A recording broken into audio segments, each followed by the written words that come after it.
The headline reads, UC drops ACT and SAT. Children rejoice everywhere. Big news, right? Well, I ask, is this real, or is this just a threat by the UC to force the SAT and ACT to change to comply with their needs? Watch this video and I'll explain to you why.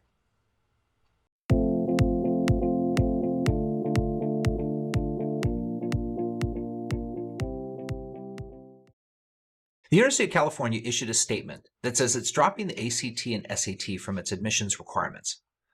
Now, as alarming as that sounds to some, exciting to kids everywhere I know, the UC has made these threats before. In fact, over the last 25 years, I count 3 or 4 times that they've threatened to drop the tests. The UC's main target is, and most likely always will be, the $1 billion company called the College Board. They're a nonprofit. They make the SAT subject test, the PSAT, all the springboard materials that kids just love, as well as the big money earner, the AP exams. The College Board is led by a guy named David Coleman. Now, you might know that name because Coleman is no stranger to education and controversy. His previous role was the chief architect for the Common Core state standards. Mr. Coleman has a long career in developing content that he believes is very, very important and is very, very necessary, even if the general public does not share the same belief. Now, just a few weeks ago, the UC Senate voted 51-0 in favor of the SAT and ACT tests. The professors felt that the test was sending students from all races and genders that were ready for the rigors of a UC education. Behind the scenes, though, Coleman knew not everything was rosy with the UCs and the SAT. In backroom meetings, the UCs have been trying to force Coleman to make a test that is less biased and better suited to the demands and needs of the UC. So while the professors overwhelmingly want the test to stay, the UC President and Board of Regents have now voted the tests out.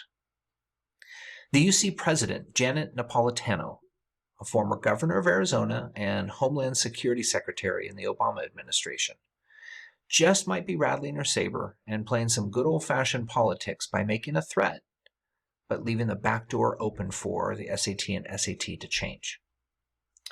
If you read the fine print, it says the UC will create a test of their own or modify an existing test.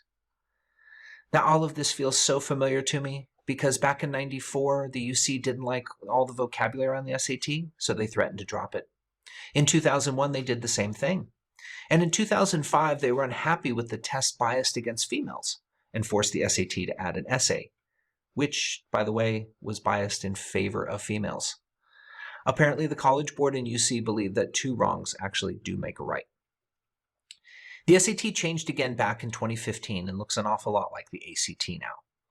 So when Napolitano couldn't get the test to change to better serve the UC, she decided to up the ante and force the fight into the public eye. The UCs have long complained about the test, yet still rely on them heavily.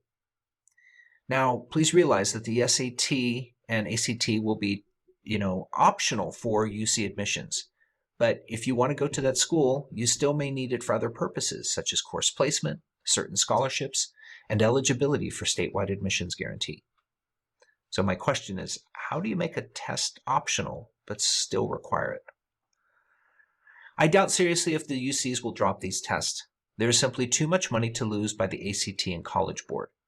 So I'm certain that they will make the changes to keep their #1 customer, the University of California system, happy, just like they always have. Now, by chance, if I'm wrong, the UCs will create their own test to go along with the ACT and SAT. So rather than getting to pick one test over another, any student wanting to apply to UCs and anywhere else will need to take at least 2, possibly 3 tests. It just doesn't make sense, but these are the rules and we have to play by them. This story will continue to play out, but honestly, it feels like the Star Wars saga. Except on this one, I'm not certain who is the dark side. My name is Mike Flynn. I'm with Engenius Learning Center. If you found anything useful in this video, don't hesitate to subscribe, hit like, and share with your friends.